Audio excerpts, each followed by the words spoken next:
So we're going to move right into our special guest, Todd Connor. He's running for Indiana Senate District 4, State Senate. And I want you to tell me a little bit about yourself that we were talking about out there. Awesome. Well, thanks, Becky. And first of all, just thanks to you for being a leader in the community and for everything that you do. You are a connective tissue. I was talking to our mutual friend, and you really are. And you're just a really, you're a connector, and you're passionate, and you bring people together, and you lead with positivity. So I just want to. I appreciate that. Say thank you for being that and for doing that.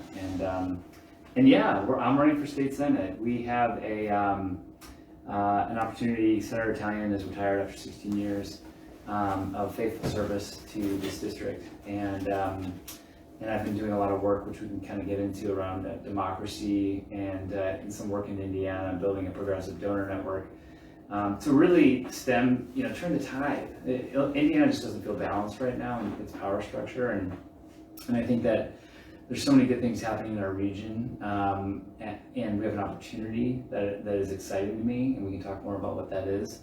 And I think political leadership that sort of has a vision for what the region can be, I think can do some pretty awesome things. And so I'm both excited about what's possible in Northwest Indiana. That's why we moved here. That's why we opened up a business here.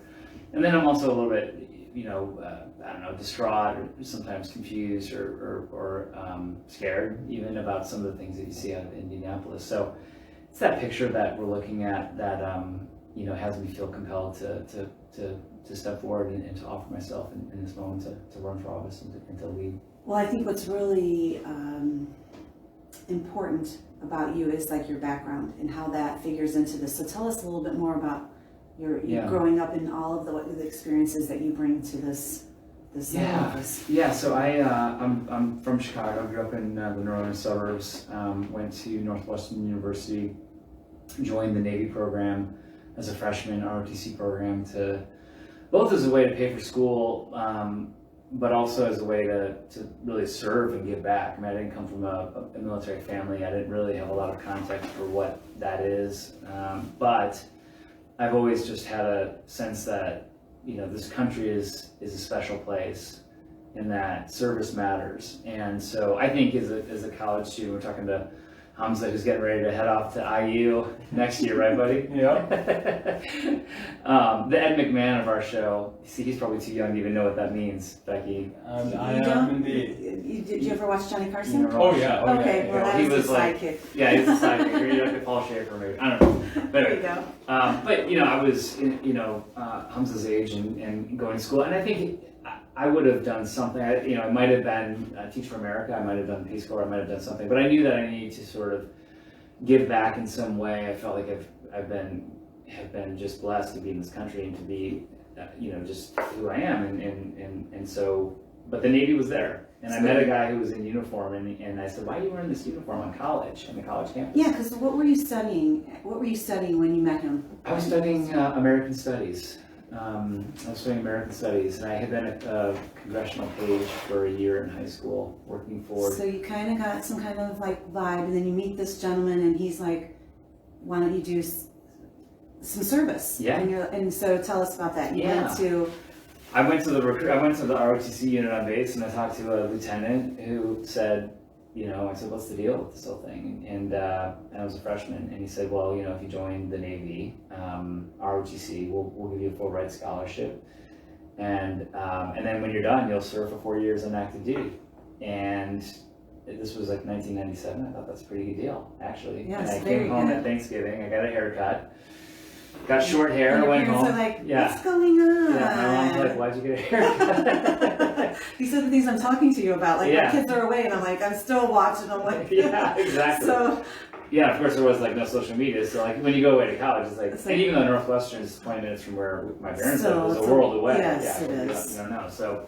So I joined, and it was a little bit impulsive, but it was my heart. I know that my heart was in the right place. I probably didn't have all the information, but I knew that this mattered, and I knew that it would lead to things, and it did. In the most profound ways, it did. So I want to talk about that. You go to San Diego, you get your training, and then you go to the Persian Gulf. I want a little bit of inside view of the people, because of what's going on in the world. I'm like, my kids say something like, most of the world is looking for food and shelter, so I want you to appreciate in other parts of the world what struggles they have. So you go and tell us about some inside views of that. Yeah. So I commissioned in 2000s when I graduated, which is 20 years ago. And the world feels like a different place. The biggest thing that happened was I was sort of setting up for a somewhat sleepy deployment schedule, nothing particularly going on in 2000. And then the towers came down in 2001, and immediately we deployed. I was in the USS Bunker Hill, it's a guided missile cruiser. We immediately, because literally from a Navy perspective, you don't know what this is. Is this the next Pearl Harbor? Is there more stuff coming? So we sortied the fleet immediately. You got all ships out to sea because the safest place for a ship is at sea versus being in port. And so the entire Pacific fleet just went out to sea. I have a question. So you're just all gathered. Does somebody come into the room? Did you see it on TV? Does a message come and you're like, oh my? Yeah, we were sitting. It's a very vivid memory for me, as it is for a lot of veterans and all Americans. What we were doing. I remember what I was doing. Yeah, and I was sitting eating breakfast in the wardroom, which is what they call the space in the ship where you gather for meals. So you were on the ship. On the ship, eating breakfast in uniform, just kind of getting ready for the day's activities. We're in port. We're scheduled to be in port, and then we're looking at the TV, and news is usually on in the background, and so you're watching the news, and someone's like, "What's going on?" Yeah. There's a smoking tower, and there was the one plane hit. Is this an accident? What does and this I'm mean? like, not an accident. Yeah, and that was in the ship. Everyone's spidey sense went off, and then of course the second plane hit, and the towers came down. And so somebody comes in and says, it's go time. Yeah, we actually staffed up into like sort of a battle ready condition on the ship after the first tower was hit, and our commanding officer put us into sort of a heightened state of readiness, and then there was immediately communications with the Third Fleet Chain of Command back to the Pentagon and other authorities about what is going on. And then by the time the second tower was hit, we got an order to get underway. So we were underway that night, and we went up to Seattle and did anti-air defense. What they did in the West Coast was all the ships went out to sea, and they stationed the ships because ships have anti-air capabilities. So we have missiles that can intercept any inbound missile or aircraft, and you never expect to use those weapons on commercial aircraft, but we didn't know what we were dealing with, and so all the ships went out to the West Coast and established essentially an air defense shield over San Diego, LA, all up and down the coast. We were covering Seattle along with a couple other ships. And we stayed in that condition for a few weeks until we determined that this had been like an isolated incident, coordinated incident, but an isolated incident. And then we came back into port and then prepared to immediately go back out for what ended up being a 9-month deployment to the Persian Gulf. Okay, and so through this, you're learning and you're in touch. And so when I first met you, I'm like, you'd be a great U.S. senator.